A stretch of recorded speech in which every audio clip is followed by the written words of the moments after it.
G'day, and welcome to the Seacreatures Podcast, the show all about the amazing animals that live beneath the waves. Each episode, we chat about a specific sea creature with a guest who has a passion for this ocean animal.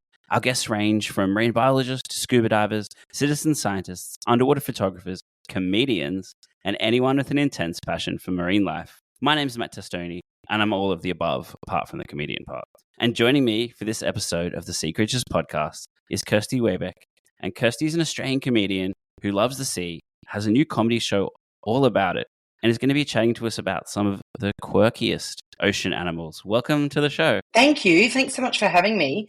It's not too late to change you not being a comedian. Can I become a comedian, can I? 100%. We can get you into it. I mean, I would love to, but I just don't think I'm funny enough. Hey, anyone can be. Anyone can be. Well, before we jump in, we'll give people a quick preview. So we've kind of named 3 awesome animals for you to chat about that are your favorites. And we have the Wobbegong shark, the vampire squid, and the Costasiella. Am I saying that right? Sea slug? That's how I'd say it as well. I mean, probably like you, I'm not involved in a great number of conversations where people are saying that sea slug's name back to me. So I really had to just go with gut instinct on that one. Nice. Well, before we chat about them, tell us, how did you get into Quirky Seacreatures and why did you decide to do a comedy show about them? Well, I don't think I'm specifically into Quirky Seacreatures. I'm into all of them. These are the ones that I thought might be interesting to talk about today. But let's be honest, I probably could have just chosen anything. They're all completely fascinating. I have been obsessed with the ocean ever since I was a small child. And I was thinking about it earlier, actually, just with this on the horizon, I was thinking about why that might be. And I think when I was really little, and probably still now, I was really fascinated by space, as a lot of people are. But space is completely inconceivable. My brain isn't malleable enough to be able to even know where to start when trying to conceive space. So I'm fascinated by it, but my awareness or understanding of anything to do with space, it stops at the 0.001% mark. Whereas I think that the ocean is probably almost as mysterious, but a lot more tangible, just by virtue of the fact we can go in there and we can have face-to-face contact with some parts of the ocean. Again, probably a tiny fraction, but, in our lifetimes, most of us aren't going to make it up to space. With the ocean, it's okay, I can conceive how they're all living in there. I can kind of fathom how vast it is and how many sea creatures there probably are that we know nothing about and we haven't even identified yet or whatever, whereas space, it's just what? Too much, too big. Yeah, where to start? My brain doesn't know where to start, but with the ocean, it's oh yeah, cool, I saw a dolphin today. Yeah, no. I can understand that. And you can visit the ocean. You can't really visit space unless you're a billionaire. Yeah, that's exactly right. It's I live across the road from the bay in Melbourne, so I visit the water at least daily. And I go in it super, super frequently. And yeah, it's just a lot easier to understand because we can have contact with it. So the reason that I've written a show about sea creatures is I think doing stand-up comedy made me aware of exactly how into the ocean I am. And the reason I say that is that my last 4 one-hour shows that I've toured around Australia and last year New Zealand also have accidentally ended on sea creatures. So they've had nothing to do with it. All of the shows have been completely unique to each other. Last year's show was called I'll Be the Judge of That. It was loosely based around wanting to be less judgmental, and I still managed to end on whales.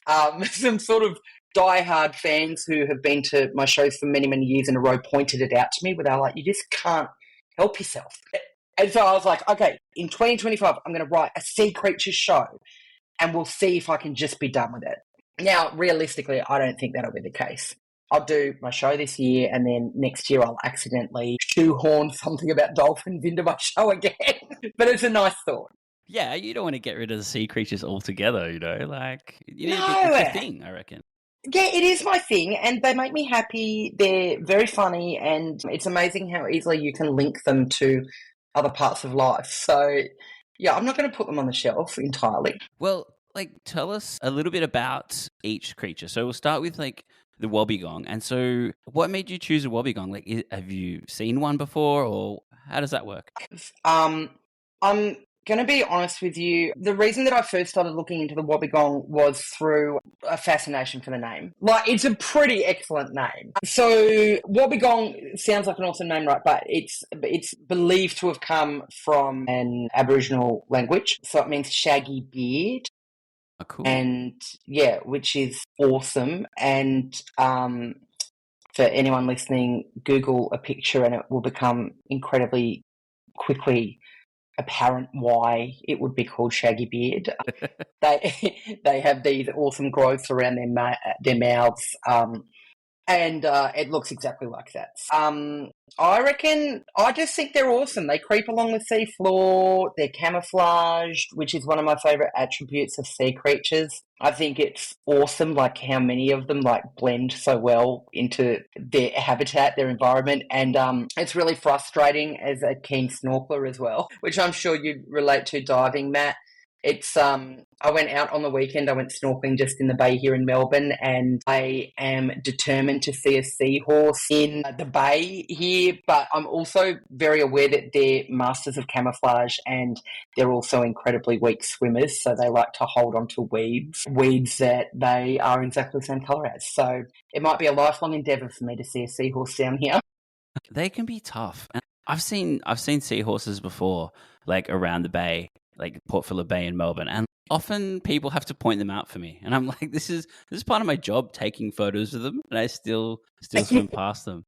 One thing I love about like seahorses and wobbegongs is that they just have this like utter commitment to camouflage. You can be in their face, looking at them a couple of centimeters away, and they're still, nah, can't see me, I'm hidden. I love a good commitment. Yeah, it's huge commitment. It's also tricky for humans, especially with the wobbegong, because seahorses are less prone to doing this, but the wobbegong, they're not meant to be aggressive, and they're not meant to like be aggressive to humans in particular. But if you inadvertently get close to them, they will attack like most animals, like they're just defending themselves. And so that just feels like the cruelest of pranks, because you absolutely will inadvertently be coming close to them. Like, very few people will, by design, manage to get their eye in, see the wobbegong, and decide to go and harass it. So the people who have been victims of wobbegong shark attacks would have had absolutely no idea it was there. And then the wobbegong would have swung around and bitten them, and it would have been a horrible shock. Oh, because they can like bite their own tail, which is crazy.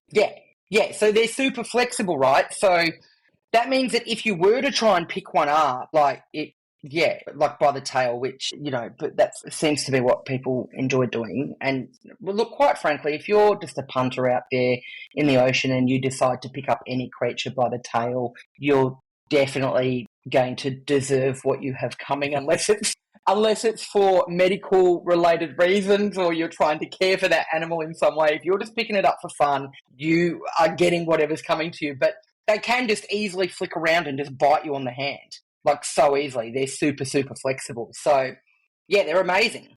They're cool little critters. Yeah. And I mean, yeah, I just am thinking about, what you said. I remember diving along and I was looking for small things like seahorses and nudibranchs. And I was on this wall and I was looking, and then I kind of just stopped at like these like kind of tassels like a wobbegong has on its face, and then looked, and it was actually the head of a wobbegong. It had lodged itself into a little cave, and I was backed in, and I was staring at it face to face. That's all I could think of. Like, do not grab my head. Yeah, I'm backing away. I didn't know you were in there. Yeah, that's it. 100%. Yeah, and that's the thing, like not just wobbegongs, but there's so many different sea creatures that are so amazing at wedging themselves into small spaces. Like, we always attribute that to the octopus, and because we know that an octopus can fit itself into an area the size of its eye. And there's so many videos on the internet about that, and it's amazing. I get stuck down that rabbit hole all the time. It's incredible to watch, and seeing them getting in and out of jars and things, like, really amazing. But I actually saw a banjo shark on the weekend while I was out in the marine sanctuary in Port Phillip Bay, and it was sort of doing the same thing. Like, I think it was aware of me. Like, I was a little ways away, and I certainly wasn't coming at it or anything. I was observing from afar. But I think it was aware of me, and it was swimming along this ledge, and it was sort of swimming in these really tight crevices, like around the ledge, like, and coming back around. And I think it was like coming back around to see if I was still there or if it had managed to lose me. But then after it went on its way, I went over to have a look at the spaces that it had been navigating, and they were so tiny. Like, they're so amazing. They just slip in and out of these little spots. Yeah, and I'm always amazed that I feel like if I tried to do that, I would end up with cuts all over my body. But they don't seem to ever, get stuck or, as well. That's what blows my mind. Yeah, it's like they've got some extra special spatial awareness that we lack. Like, just, being able to go in these tight little spaces and not hit any of the jagged rocks on either side of it. It's quite amazing. Yeah. But, yeah. Well, Wobbegongs. What else? We were going to also talk about vampire squid. Now, I definitely won't ask if you've ever seen a vampire squid, because that's pretty rare. But just talk us through vampire squid and why they're awesome, because they are one creature that blows my mind. Yeah, so vampire squids are awesome. They're little and they live in extremely deep sea conditions. So that's why Matt said that it's rare, and I probably haven't seen one, and you're correct. I have not seen one. And actually, like, even the thought of how deep some of these creatures live, like the Greenland shark as well, it's like that's terrifying to me when you start talking about those depths in the ocean. How deep is the Greenland shark? I don't know. It's probably not dissimilar to the vampire squid, if I'm honest. I don't have a figure off the top of my head. A couple of 100 meters or something, which is like... Yeah, they're super dark as well. Because I think it's the Greenland shark that... Are they the ones that, like, they can't see at all? I don't know. I know that they live. They live for a couple of 100 years, I think. Yeah. So they live for ages and ages, which is amazing. Because it's that one that always pops up on the internet every few years, and it's over 200 years old, and it's huge, and it just sort of marauds around. But even like you've probably seen them down at in the bay. They're like, I call them like bodybuilder fish, but they're called like marble fish, and they sit on the rocks and they sit on their fins, and they're kind of all buff. Yeah, they're ripped. Yeah. Well, one of my colleagues dissected one the other day, and when you dissect a fish, you can measure its age based on the little rings in its ear bone, just like a tree. Oh, wow. Yeah, and it was over 90 years old. Wow, that's amazing. Like, especially for like a little fish, like they have a lot of predators. So that's pretty remarkable. Like, when you hear about sharks and things that have survived for hundreds of years, you're like, yeah, fair enough. They're pretty high up the food chain. But a little fish, every day is a fight for survival. Imagine how much pressure it's been under for 90 years to remain alive. If I were a little fish, like, I wouldn't want to live for that long. It'd just be like debilitating every day, being like, is today the day someone's going to eat me? I often think about like how stressful life as a little fish would be, like permanently.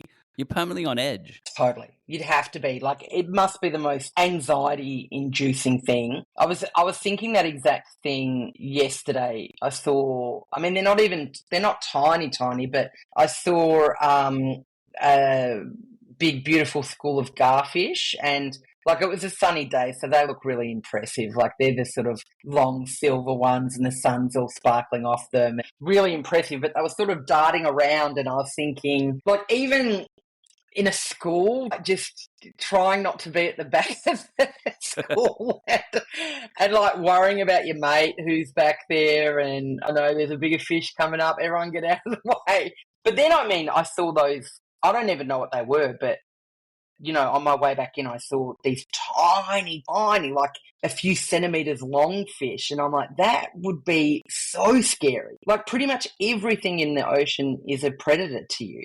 But it'd be a horrible existence. Yeah. It really would. While we've been talking about the anxiety of fish species, I have found that the Greenland shark lives in 100 to 1,200 metre deep water. Whoa. It's some serious pressure down at 1,200 metres. Yeah, epic. So they they like to live in and they thrive in cold water temperatures. So they're ectotherms, and so just above freezing environments is what they enjoy. And I don't know if you've seen a video of them like online, but they move so slowly. Yeah. Can they move fast, or are they just permanently slow? They're permanently slow, and I think like they think that that's like correlated with it, like it's got a really slow metabolism and also the extreme longevity. Like it's such a chiller. It's moving so slowly, and like it's just, you know, it's well preserved because it's not letting out huge amounts of energy. It's like not getting into fights. It's not getting injured. It's not throwing its back out because it's moving so slowly. So that's it. They're like, it just cruises around and it's so chill that's why it stays alive for so long. Yeah. I mean, you just have to at that temperature. It'd be interesting to know, like, I know lots of deep sea fish take 50 years before they can breed, which is crazy when you think about, that we're fishing them and catching them, and you're like, we don't even know. Yeah, that's exactly right. Like, we don't even know if they're going to be able to, replenish. If that species is, like, we could make fish like that extinct very, very quickly, especially the way we fish with, like, trawlers and, you know, all the mass fishing that happens around the world. Just quickly, something, I know we weren't meant to be talking about the Greenland shark, but now we are, and it's great. I know, go for it. I love it. And I am going to pivot back to the vampire squid as well. But something cool about the Greenland shark is that it primarily feeds on seals. Like how? Because it's so slow. And the top speed a Greenland shark can reach is a fraction of even like the regular speed of a seal. Researchers reckon that they must just prey on them while they're sleeping. Well, so it'd be interesting because, like, you know, elephant seals? Have you heard of elephant seals? Yeah, so they nap at like 400-500 meters. Wow. So to avoid like things like big sharks that are closer to the surface, they'll swim down to just where the light is not available at all and go to sleep for like 40 minutes and just cruise on the seafloor asleep. And then they come back up, take a breath, get their oxygen back, and then go back down. So maybe that's what's happening. Maybe it's like a nice 3-ton elephant seal snack. Wow, what a snack that would be as well. That's amazing. That's amazing. Okay, so the vampire squid. I'm sure when people hear the vampire squid, they probably think it does something gross. Like it lives off the blood of small fish or something. Those small terrified fish we were talking about before. So they are actually called the vampire squid because they have webbing in between their legs or their tentacles. So it looks like a black cape. Like Dracula. Like a Dracula squid. Yeah. Yeah, so that's how it got its name, which is cool because it's just like other squid. It just eats regular stuff. There's nothing gross there. Yeah, well, I heard it actually eats like marine snow, which is like kind of like poop in a way. Oh. Yeah. Right. Well, that'd be handy. Yeah, is so that definitely not Dracula. No, definitely not Dracula. Well, that's a relief to know, isn't it? They're cool looking, though. I mean, that's why I love them. Yeah, just describe one if you've never, which most people have never heard of them before. Like, what would it look like? Well, I guess, I mean, because you can still make out the tentacles very clearly. But then, yeah, like if you imagine towards the end of the tentacles, there's webbing, like literally like a duck's foot. And then that's dark in colour. So it kind of also looks like an umbrella at the bottom. And so they've got these like little cute red heads and they're small. I think they're around 30 centimetres. I'm looking something up frantically while I...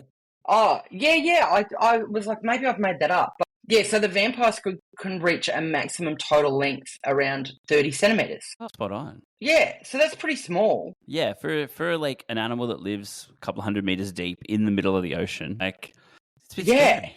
Yeah. Yeah, so the body, like the top bit is 15 centimetres. So if it were a 30 centimetre one, the body makes up like half of it, and it's just a regular squid-like gelatinous kind of body. And they're either velvety black or they go through a spectrum through to pale reddish in colour, which, like a lot of creatures, depends on where they are and what the lighting conditions and things are. So that's 30 centimetres. Like, that's pretty cute. And then, like, it's pretty little. And then, like, with the webbing and that cute little, there's a little umbrella body. Like, Yeah, because they have a kind of umbrella-y trick too. Have you heard of that one? Like how they... I don't think so. Oh, they like can fold themselves inside out. Wow. Like, yeah. What, as a defense mechanism? Well, I mean, they think, like, a lot of these things, like, we're kind of like, I don't know, is this for defense? Or, I mean, you kind of think it must be. But yeah, they can totally fold themselves inside out. And they've got little red hooks or something on the inside that are meant to deter, but yeah, very, very weird. Oh, yeah, I'm looking at a photo right now that's, like, showing, like, the little sort of, they almost look like little teeth, like, along the spine. So along the tentacle on the underside, it's like little spikes coming out, like, at really regular intervals the whole way down the tentacle. That's cool. Yeah, like, yeah. And I mean, spikes make it look like defense as opposed to just a fun party trick. You think it's just going cruising down there like, whoop, whoop, turning inside out. Just showing people, like how we all had that kid in our class in primary school who'd, like, turn their eyelids inside out for no reason. I mean, like, it could be a mating thing. I mean, I don't think it would be, but it could be a mating thing or... Yeah. I can just see now it's called the pumpkin posture. When they go inside out? Yeah. So it's kind of like underwater yoga. Yeah, right. Now into a downward dog. They're cute. I'd love to see one of those, but you're right, it probably won't happen. But I mean, like, that's the cool thing about, especially the bay. Like, the amount of animals that have popped up in Port Phillip Bay that are just weird and don't belong there. Like, I've heard of oarfish coming in there. Wow. Yeah, which is, I think it's the world's longest fish, which is crazy. Yeah, right. Like, was it just like one errant oarfish came through?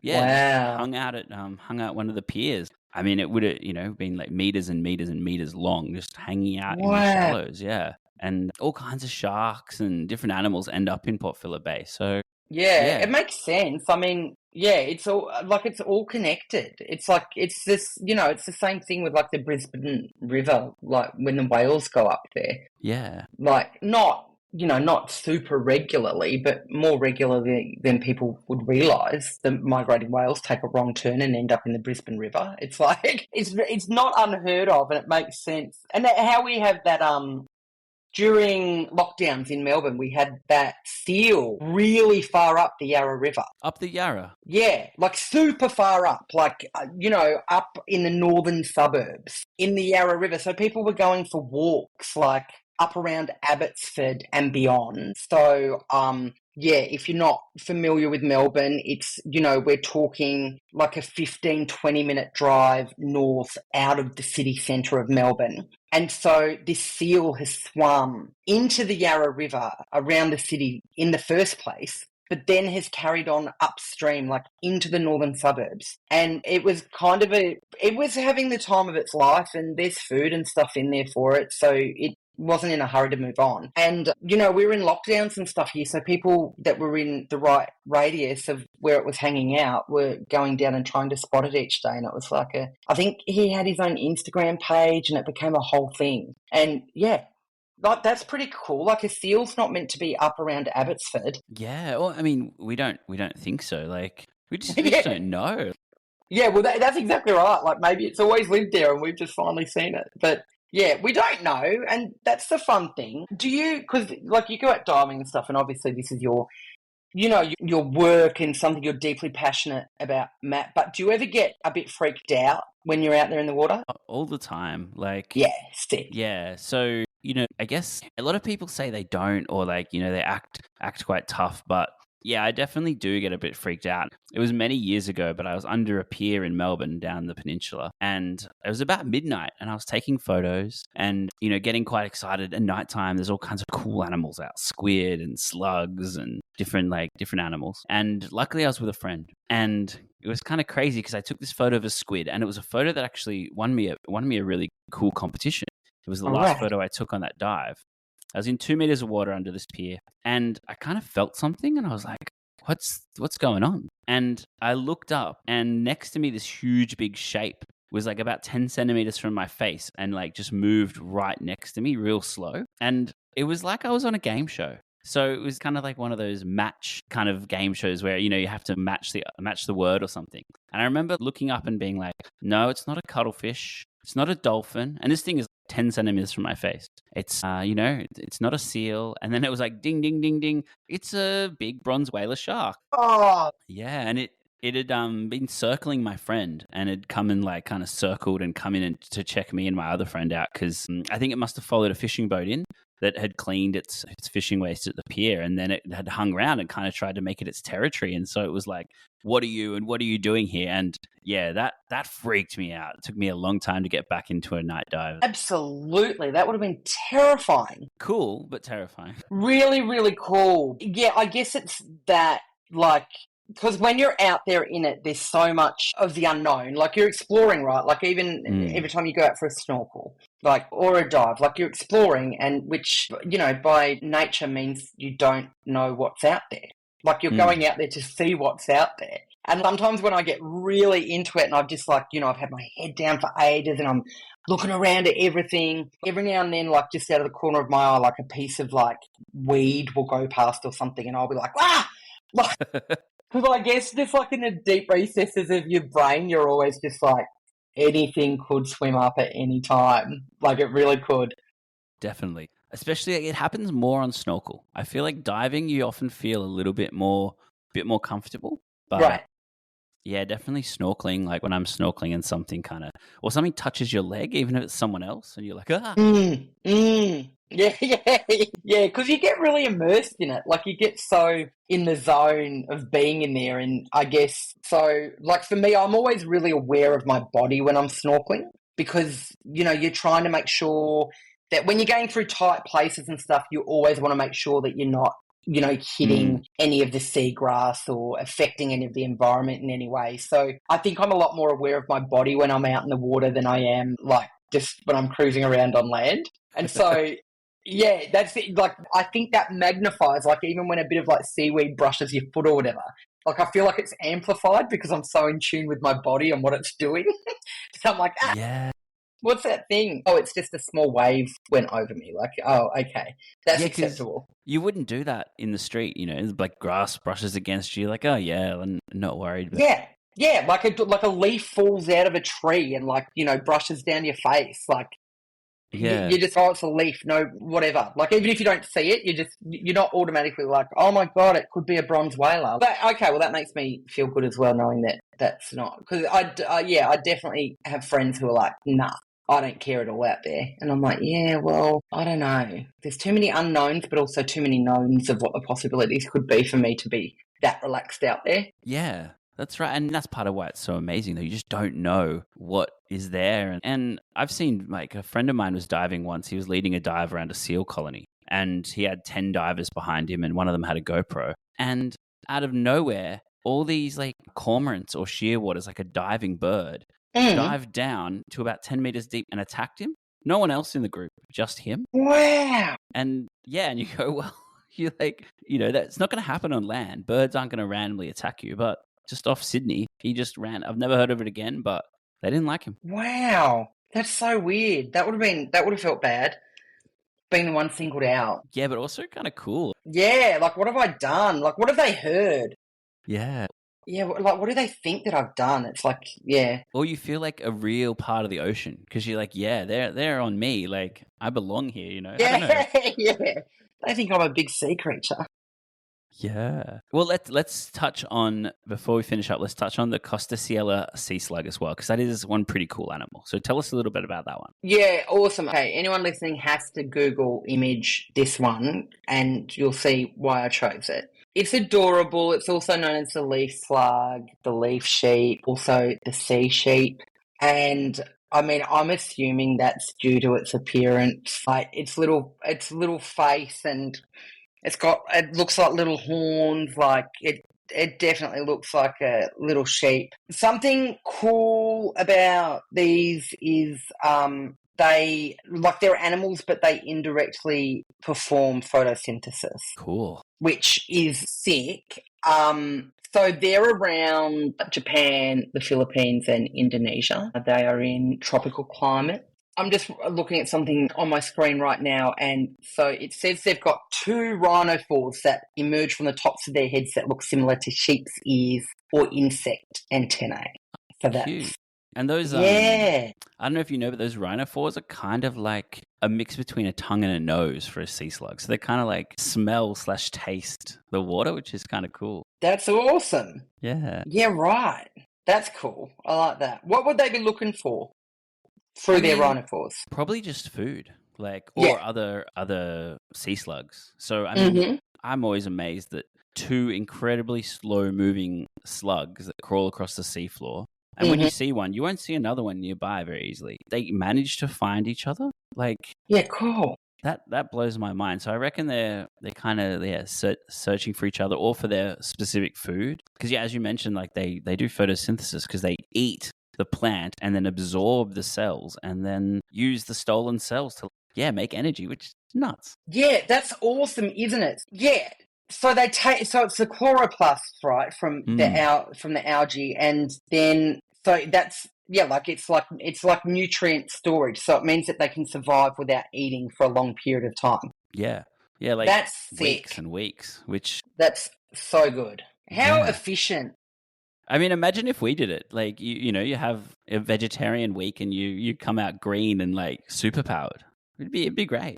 It'd be so good. Like, you know those times where you just get home after a busy day or whatever and you just can't be bothered? You're like, I'm hungry and I know I'm going to be starving by bedtime, so I definitely have to eat something, but I can't be bothered. But imagine if it was like, it doesn't matter. I ate some algae a few days ago. That's in there now. I'm not hungry. I'm not going to think about it for 21 days. Yeah. Or you'd almost be like, get up in the morning and be like, oh, I don't feel like food. I'm just going to lay in a tanning bed, get my energy for the day. Yeah. That'd be awesome. Apparently you can see them around the Great Barrier Reef as well. Yeah, I mean, I've been lucky enough to see one in Indonesia before. See, I've never seen them on the reef. They are pretty small, but they're one of those animals that I could never find myself. I've always had a guide who's kind of like, amazing at their job, and they just find the tiniest little speck, and then you look at it through your camera and you're like, whoa. Yeah, so, and it's funny because all these creatures are on the Barrier Reef, but we just don't seem to see them as much because the reef is just such a different place, I think, to Indonesia. It's like a lot more inaccessible and a bit more crazier. Whereas Indonesia, you walk off the beach and you're like, there's this crazy slug. Yeah, that's it, isn't it? Like even just the proximity to the shoreline and things. Like I've actually never been to Indonesia, but I've done a bit of snorkeling in Thailand and the Philippines, and yeah, 100%. So, like, being able to walk off the beach, even. And, like, when I went to the Philippines, like, obviously it was a big industry to, like, go out on a boat, like, off the shore to the good places or whatever. But, like, realistically, in most of those countries, you could get away with never going on one of those boat tours. Yeah. Like, you could, if you're a comfortable swimmer, you could just swim out from the shore and see some really cool things that you'd never get to see back here. Yeah. A lot like the Barrier Reef, you swim out off Cairns and a crocodile eats you amongst the mud. Yeah, I love bagging on about all of that part of Australia, about how it's so hot and how you just cannot go to the beach. It seems so cruel. I know, right? But so do you know that the sheep nudibranch, or people often call it the Shaun the sheep, is the prettiest one? But you can find, I just call them non-pretty versions, or like, because they're called sacoglossans, and you can actually find them at all the little harbors and rock pools around the bay.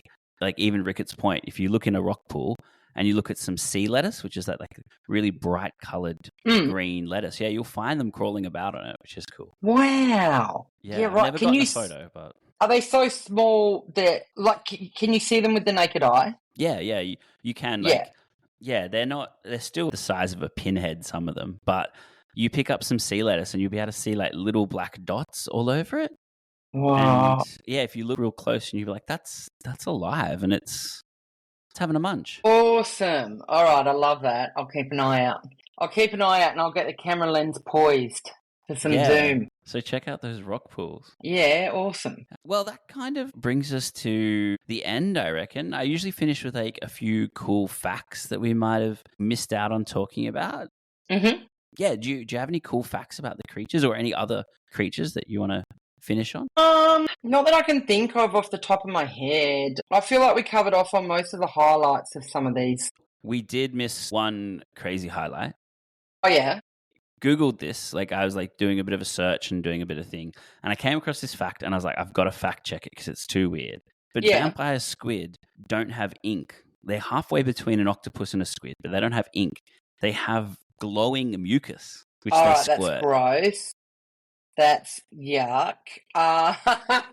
That's cool. I knew that they were halfway between the octopus and the squid, but yeah, okay. So what would that mucus like trap their predator or something, or would they just be like, yuck, that's yuck, and then they go away? I mean, I think we just don't know because like with the squid, often what they'll do is they'll squirt the ink and then they'll turn themselves white and then flee while the predator's kind of distracted by that ink for a second. That's usually what they use it for. So a glowing ink, I guess like they try and distract them with light. Maybe it's a bit of a flash bang grenade. You know, when police storm a place, they just like release this really bright mucus and then they can escape. Or they can, because they poo. So they're probably escape. Yeah. You're right. So they just shoot it out and yeah, right. But why it's not ink or like, maybe they never evolved ink or it just doesn't work. It's a bit of a mystery. Yeah, right. So I just read that the display is made only if the animal is very agitated. Yeah, when they're extremely agitated, that's when they do it because it's a huge metabolic cost to regenerate the mucus. And it's exactly what you said. It's bioluminescent mucus, so it can last up to 10 minutes. Wow. And it's presumably to dazzle would-be predators and allow the vampire squid to disappear into the dark. So it's basically the same purpose as the ink, but they just don't have the ink. So they've adapted. Well, I guess ink wouldn't work in the dark either. Like you'd just be... Yeah, that's right. Unless it was stingy or something. Yeah. It wouldn't, would it? So it's like they've had to come up with a bioluminescent version that is like effectively glow in the dark so that the predators are like, what's that? I just love the word dazzling as well. Dazzling's funny, isn't it? Like I imagine them like doing spirit fingers with their tentacles, just giving their predator the old razzle dazzle, like they're in a top hat and they just do this like little dance down the staircase and disappear. That's funny. That is cool. That's a cool fact. Yeah. Crazy. Well, before we kind of wrap up, if people want to see and hear you talk more about sea creatures and see like almost a show about the ocean, which, I've already got tickets for, what should they do and where should they go? Legends. All of my Australia and New Zealand tour dates are on my website at Kirsty Webeck, WEBECK.com. Also, all over my social media as well. I'm plugging the shows. I'm going all over the country. I've just announced Wellington, Auckland and Christchurch for New Zealand also, so you can check it out there. Now, someone saw me at a club gig recently and followed me on social media and asked me where they could see more of me, and I sent them the link to the show and they wrote back exactly how much of this show is about sea creatures. And I didn't reply because it was already quite negative and I knew that they were effectively saying they don't want to come to a show about sea creatures. But I'm not a marine biologist. It's not a scientific show. It's a very fun and silly show that does feature a lot of facts about sea creatures also. I told Perth about this person when I opened the show a few weeks back, and I got them to estimate how much of the show they thought was about sea creatures, and most of them agreed that it was 65 to 70%. That's pretty good. I like those odds.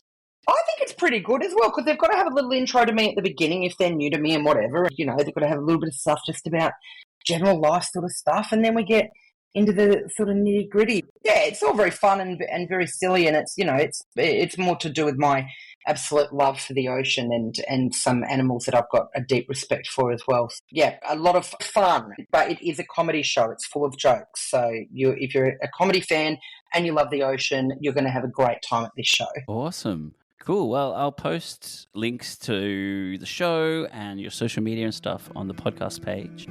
You're a legend. Thanks so much for being on. Absolute pleasure. Thanks for having me, Matt.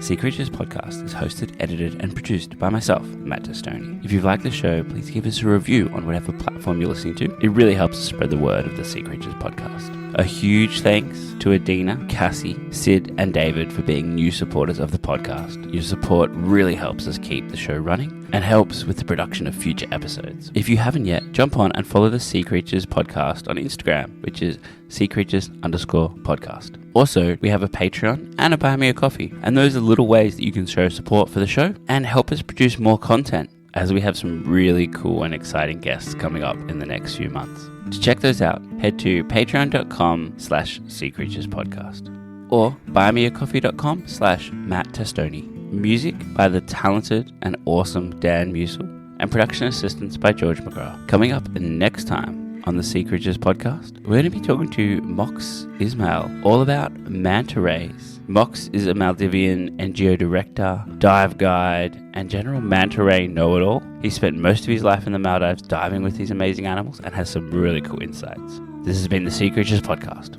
Over and out.